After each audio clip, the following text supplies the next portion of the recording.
지난 한 주간 주님 품 안에서 잘 지내셨습니까? 네. 일주일 만에 교회를 봤더니 천지가 개벽이 됐지요. 주중에 3일을 공사를 했습니다.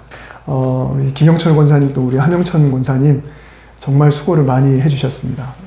정말 어제 늦게까지 정리하고 가시느라고 저는 어제 저희 가정 저희 장인어른 칠순이 있어가지고 4시, 5시 좀 못 돼서 도망을 갔는데 끝까지 남아서 다 정리까지 다 해주고 이렇게 가셨더라고요. 그래서 너무 고생하셨는데 아직 공사가 다 끝나진 않았습니다만 어찌됐건 수고해 주신 분들이 참 많습니다. 그리고 와서 간식도 갖다 주시고 밥도 사시고 어제는 제가 경황이 없어서 이렇게 공사 과정에 대해서 어제 공정에 대해서 카톡을 안 올렸는데 어제는 또 조현조 군사님 또 점심 사셨고요. 그렇게 많이들 이렇게 헌신해 주셨습니다. 우리 수고하신 모든 분들께 우리 한번 박수 한번 하겠습니다. 오늘은 문제가 해결되기 위해 라는 제목으로 하나님 말씀 나누겠습니다. 어렸을 때 저는 책을 참 많이 읽었습니다. 저희 아버지께서 무슨 이렇게 전집 시리즈를 많이 뒀어요. 그래서 뭐 과학자들, 뭐 이렇게 여행가들, 예술가들, 뭐 이런 거, 그 다음에 한국의 위인들, 또 어떤 역사적인 스토리 이런 것들을 많이 이렇게 읽었던 기억이 납니다. 근데 너무 어렸을 때 읽으면 좋은 점도 있지만 기억이 안 난다는 게 참 슬퍼요. 그래서 너무 일찍 고전 문학 이런 걸 읽어놓으니까 그때는 읽었다고 읽었는데 뭐 수레바퀴 밑에서라든가 뭐 도스토옙스키 뭐 이런 거라든가 그런 소설책 이런 것들이 내용이 뭐였는지 하나도 기억이 안 나요. 그러니까 그게 조금 슬프더라고요. 너무 빨리 읽으면. 그래서 그 수준에 좀 맞는 책을 읽어야 된다는 생각이 들어요. 이 탐험가들 중에 뭐 북극점에 도달했던 뭐 피어리, 또 남극점 아문젠, 뭐 난센, 뭐 마젤란, 콜럼버스 뭐 이런 위인들 책들을 참 많이 읽었는데요. 이 중에 보면은 그들이 커다란 배, 범선이라고 하죠. 이 범선을 이용해서 바닷길을 개척하고 이 대륙을 발견하는 그런 내용들이 참 많이 나왔습니다. 탐험가들에게 있어서 제일 큰 문제가 뭐냐면 첫째는 식량이요. 그리고 두 번째로는 전염병이요. 세 번째로는 바람입니다. 그 중에서 바다 망망대해를 가는 이 사람들에게 있어서 바람도 굉장히 중요한데 지금이야 동력이 있고 나침반이 있고 GPS가 있고 그러니까 참 괜찮지만은 이 범선은 수많은 돛에 부딪히는 이 바람의 힘으로 가기 때문에 잘못해서 바람이 전혀 없는 곳에 도착하게 되면은 수일 또는 수개월간 꼼짝 못하는 고통을 겪기도 합니다. 그것이 무풍지대라고 하죠. 우리나라 옛날에 드라마의 제목으로 굉장히 유명했던 곳인데 이 무풍지대는 해류가 뺑뺑 도는 그 중앙 부분, 그 부분이 바람이 별로 불지가 않는다는 거예요. 이 해류의 이동과 이 바람의 이동이 영향이 있잖아요. 그래서 이 빨간색으로 표시해둔 부분들에 배가 들어가게 되면 그야말로 엄청나게 고생을 하는 거죠. 지금이야 뭐 상관없겠지만 그때는 그렇습니다. 근데 식량과 식수가 떨어지고 전염병이 돌아서 죽어나갑니다. 그래서 바닷길을 개척하는 것이니까 아직 어디가 무풍지대인지 잘 모르는 상황이어서 그냥 꼼짝없이 고통을 당하는 일들이 비일비재했었습니다. 그런데 또 어떨 때는 그렇게 필요로 하던 바람이 너무 많이 불어서 문제가 되는 경우도 있죠. 심각한 폭풍이 되면 돛도 찢어지고 돛대도 부러지고 배도 뒤집히는 고통을 겪기도 합니다. 그래서 이 바람이라는 것은 문제이기도 하지만 또 필요하기도 하죠. 어떨 때는 문제인 것 같았는데 그 문제가 어쩌면 이 배를 밀어주는 또 결정적인 역할을 해주기도 한다라는 것입니다. 예수님께서 공생의 3년의 마지막 6월절을 지내기 위해서 예루살렘으로 향하실 때는 전국에서 이미 많은 사람들이 예수님에 대해서 많이 들은 상태였습니다. 더군다나 문제를 가지고 있는 사람들의 관심이 굉장히 컸습니다. 각자의 상황에 따라서 예수님의 소문이 퍼졌는데요. 같은 예수님임에도 불구하고 소문은 내가 지금 어떤 상황이냐에 따라서 다르게 들려오게 되고 또 그 소문들 중에서도 나와 상관 있는 소문만 귀에 들어오게 되죠. 부자들이 들을 때는 어떤 소문이 났을까요? 이 예수라는 사람은 돈 가진 자들을 마구 흉보는 나쁜 사람이다. 부자가 낙타가 바늘기에 들어가는 것이 부자가 천국 가는 것보다 더 쉬울 거다라는 이야기를 하실 정도면 돈이 많은 사람들은 굉장히 불편할 수밖에 없겠죠. 로마 군인들에게는 어떤 소문이 났을까요? 예수라는 사람은 무리를 이끌고 다녀서 언제고 폭동을 일으킬 만한 위험 인물이다 라는 소문이 분명히 돌았을 겁니다. 또 종교 지도자들에게는 예수라는 사람은 하나님을 모욕하는, 그야말로 신성모독을 그냥 입에 달고 살아가는 사람이다 라고 소문이 났을 거고요. 가난한 자들에게는 예수님이 말씀하셨던 것처럼 부요함에 대해서 희망을 품을 수 있는 그런 소문이 퍼졌을 것입니다. 그리고 오늘 본문에 나오는 맹인 같은 몸이 불편한 자들에게는 어떤 소문이 났을까요? 아, 이 사람만 만나면 병이 다 낫는다더라. 마치 만병통치약처럼 그런 소문이 났을 겁니다. 이 맹인이라는 말은 요즘 쓰지 않죠. 이게 차별적인 말이어서 시각장애인이라는 말이 사용되지만 어찌됐건 성경에 이 맹인이라고 돼 있어서 성경은 좀 더 고어죠. 그래서 제가 그냥 맹인이라고 표현을 하는데 이해해 주시기 바랍니다. 이 여리고의 맹인 바디메오도 이미 예수님에 대해서 알고 있었던 것 같아요. 그러니까 사람이 내가 어떤 상황이냐에 따라서 받아들이는 하나님에 대해서 이미지라든가 느낌이 다르게 되죠. 6월절이 다가오는 어느 날 평소보다 많은 발걸음과 웅성거림이 저 멀리서 들려옵니다.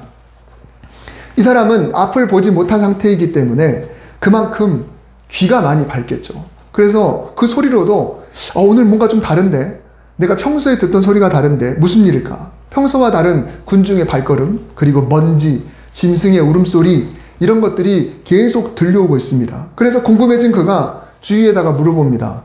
도대체 왜 이렇게 소란이요? 무슨 일이 난 거예요? 누가 왔어? 그래서 사람들은 그것을 자세히 가르쳐주지 않고 다들 자기도 구경하겠다고 그 소리가 나는 쪽으로 사람들이 모여드는 게 들려요. 근데 한 사람이 대답해 줍니다. 당신이 알아서 무엇 하겠소마는 나사렛 사람 예수가 지금 이곳에 와서 지나가고 있다오. 나도 한번 보고 싶소마는 원 사람들이 이렇게 많아서 나도 가까이서 볼 수 있을지 모르겠소. 아마 이렇게 이야기를 했을 것 같아요. 이 맹인은 생각합니다. 아, 이런 기회는 쉽게 생기지 않을 것이다. 아니, 이번을 놓치면 아마도 평생을 구걸하면서 평소처럼 이렇게 살아야 될지도 모른다. 그래서 시끄러운 발소리와 군중의 그런 왁자지껄 떠드는 그런 소리에 굴하지 않고 그가 선택하는 방법은 그냥 소리 지르는 것입니다. 자기가 그쪽으로 가기도 어렵고 눈이 멀었기 때문에 그래서 그냥 소리를 지르는 거예요. 다윗의 자손 예수여. 여러분, 이 목소리가 얼마나 컸을 거라고 생각이 듭니까? 결론을 놓고 보면 예수님과 그 무리가 반응한 걸 보면 이 목소리는 정말 엄청나게 컸다는 거예요. 많은 사람들이 지금 모여 있는데 그 소리를 압도할 만큼 엄청나게 큰 소리가 바로 다윗의 자손 예수여. 예수님을 따르는 그 허다한 무리, 수많은 구경꾼, 그들의 발소리, 웅성거림, 바람소리, 먼지가 날리는 소리, 가축의 울음소리. 그런데 그 상황 속에서 사람들이 뭐라고 그래요? 잠잠하라. 꾸짖었습니다. 이게 뭔가요? 시끄러라는 말이에요. 그러니까 이 사람 말이 엄청나게 컸다는 이야기죠. 시끄러워 조용히 해. 그 많은 사람이 듣기에도 시끄러울 정도의 그 소리를 질렀기 때문에 사람들이 이 맹인을 주목할 수밖에 없었다는 겁니다. 여러분, 우리가 누군가에게 말을 들으면서 살아가고 있는데요. 이 들음에는 생명에 이르는 들음이 있고 죽음에 이르는 들음이 있습니다. 어떤 말을 들을 때 듣는 사람의 믿음이 강해질 수도 있고요. 또 패배의식에서 벗어날 수도 있고요. 미래에 대해서 소망을 품을 수도 있고요. 또 나 자신에 대해서 긍정할 수 있는 그런 들음이 있습니다. 반면에 상처를 받고 또 열심히 식어지게 되고 부정적인 생각이 들게 되고 또 비관적인 생각이 들게 하는 그런 들음이 있습니다.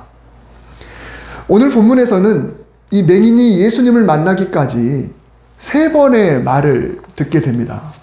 먼저는 예수님을 소개받는 내용이 나오죠. 47절 말씀에 보면 나사렛 예수시다 라는 말을 들었습니다. 나사렛 예수시다. 두 번째로는 예수님께 소리를 지르다가 제지당하는 말을 듣죠. 많은 사람이 꾸짖어 잠잠하라 라는 말을 듣습니다. 세 번째로는 예수님을 만나도록 인도해주는 말을 듣습니다. 그들이 맹인을 부르며 이르되 안심하고 일어나라 그가 너를 부르신다. 이 세 마디 속에 살리는 말과 죽이는 말이 있습니다. 먼저 나사렛 예수시다. 자, 이 말은 아주 짧습니다만 누군가가 예수님을 전한 것이 됩니다. 여러분, 우리가 예수님을 전하는 것도 기승전결이 있어서 어떤 복음에 대해서 정확한 스토리로 전할 수도 있겠지만은 옛날에 초창기 우리 한국 기독교에서는 예수님에 대해서 어떻게 이야기했나요? 딱 8글자. 예수 천당 불신지옥. 그냥 이러고만 다녔어요. 예수 천당 불신지옥. 이러고만 다녔어요. 그리고 우리가 노방전도 하면서도 예수 믿으세요. 딱 그냥 예수 믿으세요. 딱 6글자. 그냥 이렇게만 이야기를 했단 말입니다. 예전에는 그냥 그렇게 했어요. 요즘 그렇게 전도하면 되나요? 어렵죠. 요즘은 그렇게 하는 것이 아니라 뭔가가 있어야 돼요. 물티슈라도 하나 있어야 되고, 뭐 손수건이라도 있어야 되고, 화장지라도 있어야 되고, 또 뭔가 전도지라도 있어서 거기에 내용을 보고 뭔가 이해가 되고 설득이 돼야 뭔가 될 것처럼 생각하지만, 그러나 어찌됐건 이 짧은 말 하나가 중요하다라는 겁니다. 예수 믿으세요. 혹은 우리 교회 꼭 한번 나와보세요. 이런 단 한마디지만 그것이 예수님을 알리는 강력한 한마디가 됐다는 거예요. 두 번째로는 잠잠하라 조용해 라는 말입니다. 잠잠하라. 이 말도 아주 짧지만 순수하게 열심히 어떻게든 주님을 만나보려고 하는 사람을 꺾어버리는 그런 한마디의 말이 되는 것이죠. 당신이 왜 나섭니까? 누가 보면 당신만 교회에 열심히 온 것 같고 당신만 교회 사랑하는 것처럼 보입니다. 교회에 다니면서 조금 조용히 다닐 수 없습니까? 그냥 이런 한마디죠. 그 사람은 나름대로 그렇게 하나님께 나아가는데 그런데 누군가는 잠잠하라고 이야기하는 거예요. 예전에 다녔던 그런 교회에서도 새벽에 교회 분위기가 조용하게 기도를 하고 있는데 어떤 분이 오셔가지고 좀 크게 기도를 했더니 벌써 주변에서 화살이 그냥 엄청나게 날아가는 걸 봤어요. 물론 교회 풍토라는 게 있습니다. 교회 분위기라는 게 있어요. 그러면 그걸 좀 적응해 나가는 게 과정이 있지만 그것도 본인이 이렇게 기도하면서 서서히 익혀나가는 건데 이제 막 나온 사람에게 그런 이야기를 했을 때 조금 이렇게 불편하고 좀 상처를 입힐 수가 있겠죠.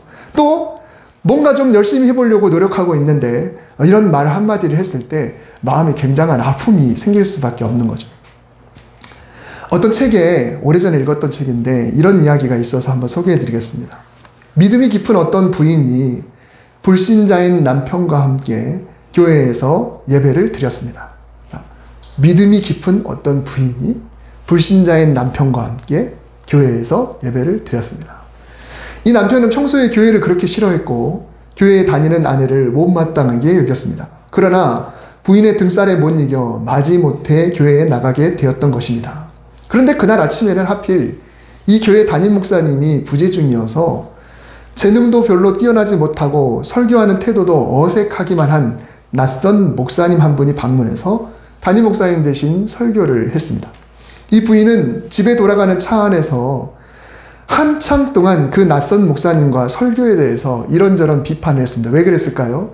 그 남편은 모처럼 정말 교회에 데리고 왔는데 저렇게 설교를 하니 우리 목사님은 안 그러시는데 저 목사님은 이렇다 저렇다라고 아마 그렇게 변호하고 싶은 마음이 있었던 것 같아요. 한참 말하고 있는데 곁에 있던 남편이 평소와는 달리 말 한마디 없이 침묵을 지키고 있는 것에 놀라서 얼굴을 돌려 남편의 얼굴을 쳐다보았습니다. 그런데 그가 울고 있었습니다.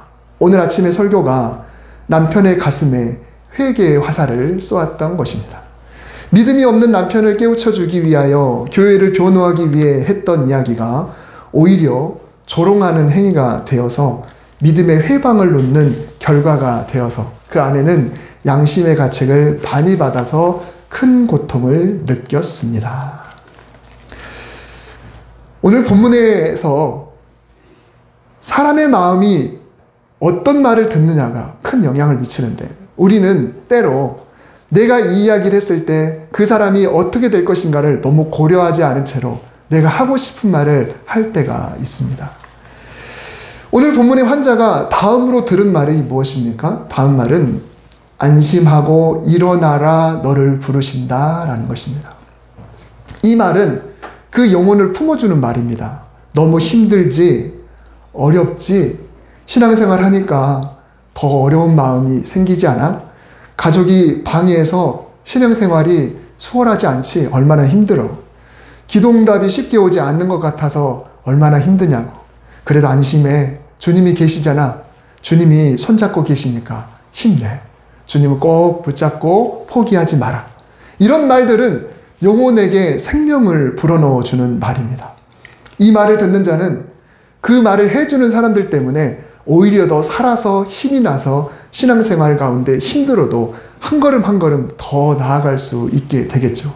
이처럼 교회는 사람을 살리는 말들로 가득 차야 합니다. 저와 여러분의 입에서도 우리의 모든 만남 속에서도 사람을 살리는 말들이 넘쳐날 수 있기를 바랍니다. 내가 하고 싶은 말을 하기보다는 내가 저 사람을 어떻게 하면 살릴 수 있을까라는 것을 생각하면서 말을 할 수 있어야 된다라는 것이죠. 자, 그런데 오늘 본문에서 이 맹인의 가장 큰 문제가 무엇이었습니까? 보이지 않는 눈, 이것도 문제죠. 그런데 귀가 있었으니까 예수님을 만날 수 있는 계기가 됐죠. 그리고 부르짖을 수 있는 입도 있었으니까 그래도 그 발걸음을 멈출 수가 있었다라고 하는 것이죠. 정말 큰 문제는 뭐였냐면 바로 이 맹인과 예수님 사이를 가로막는 사람들이었습니다. 다른 복음서에 보면 제자들이었죠. 근데 이것이 가장 큰 문제였다는 거예요. 자기 혼자 힘으로는 감당하기 힘든 문제였습니다. 여러분, 예수님 주변에도 이 예수님의 제자들이 마치 보디가드처럼 예수님을 호위하고 다녔어요. 지금도 보세요. 공항에 연예인들 뜨면 보십시오. 얼마나 그 보디가드들이 억척스럽게 이렇게 보호하고 있습니까? 때로는 폭력을 쓰면서까지 그런 일들을 하죠. 예수님 주변에도 어떤 사람이 다가올지 모르기 때문에 늘 제자들이 호위하듯이 다녔고, 제자들이 12명만 있는 것이 아니라 따르는 사람이 거의 100명 이렇게 따라다녔기 때문에 그들이 막아서는 한 예수님을 절대로 만날 수가 없어요. 더군다나 눈도 보이지 않고 또 예수님이 어떤 분인지 얼굴도 모르니 자기가 찾아가도 예수님이 그냥 조용히 계시면 절대 만날 수가 없는 그런 상황이지 않습니까? 그들이 만약에 끝까지 막아섰으면 예수님을 만나기가 결코 쉽지 않았을 것입니다. 그러면 예수님과 그 맹인 사이에서 안심하고 일어나라 그가 너를 부르신다라고 말했던 사람은 누구일까요? 잠잠해라 조용해라 라고 막았던 사람, 그리고 안심하고 일어나라 그가 너를 부르신다라고 했던 사람들은 과연 누구였을까요? 48절 49절을 보면 많은 사람이 꾸짖어 잠잠하라 하되 그가 더욱 소리질러, 그리고 49절에 보면 예수께서 머물러 서서 그를 부르라 하시니 그들이 그 맹인을 부르며 이르되 라고 했어요. 제가 빨간색으로 표시를 해놨는데요. 많은 사람이 꾸짖어 잠잠하라고 했는데 예수님께서 그를 부르라 하시니 그들이 그 맹인을 불렀다고 했어요. 그게 무슨 말인가요? 그 꾸짖었던 많은 사람과 맹인을 부른 사람이 똑같다라는 것입니다. 꾸짖은 사람과 부른 사람이 똑같다. 여기서 많은 사람이 아마도 제자들이 대부분 있을 것 같은데요. 그들은 맹인을 꾸짖어 잠잠하라고 해놓고선 이번에는 안심하라 그분이 부르신다라고 이야기를 했다는 겁니다. 맹인이 예수님께 나아가려 했을 때 그 길을 막아버리는 가장 큰 문제가 바로 제자들이었는데, 이제는 그 문제를 오히려 해결해서 예수님을 만날 수 있도록 해준 존재가 바로 그 제자들이었다라는 것입니다. 우리가 신앙생활 하는 데 있어서 우리의 신앙을 방해하는 문제들은 굉장히 많이 있습니다. 예수님께 나아가는 데는 방해꾼이 무수히 많아요. 그 방해꾼은 가족일 수도 있고요, 친구일 수도 있고, 회사 동료일 수도 있고, 상사일 수도 있고, 또 심지어 교회 지체들 중에도 있을 수가 있습니다. 사람만 문제입니까? 내 단점이 내 신앙을 방해하는 문제가 될 수가 있어요. 그리고 내 과거, 혹은 내 육신의 질병, 혹은 물질 문제, 혹은 나의 체면이라고 하는 그 문제 자체가 내 신앙을 방해하는 것이 될 수가 있습니다. 사람만 문제인가? 사실은 사람 외의 문제들이 훨씬 우리에게는 더 크게 다가오죠. 이런 문제를 접하게 될 때 하나님께 나아가려는 신앙의 열심이 꺾이게 됩니다. 이 문제들이 나를 잠잠하라고 해요. 너는 성격이 그 모양이면서 뭐하러 그렇게 열심히 하냐. 네 과거를 내가 뻔히 아는데 너는 뭘 예수 믿는 사람이라고 지금 위선자처럼 그러고 있느냐. 내 문제가 지금 나에게 잠잠하라고 이야기하는 거예요.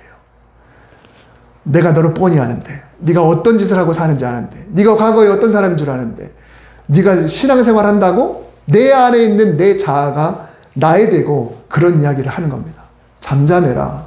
네가 신앙생활 그냥 적당히 해. 뭐 굳이라고 이야기를 하는 거예요. 사실은 내 주변에 있는 사람들이 내 신앙을 힘들게 하는 것도 크지만 어떻게 보면 내 자아 자체가 내 신앙을 힘들게 하는 큰 문제가 되기도 합니다.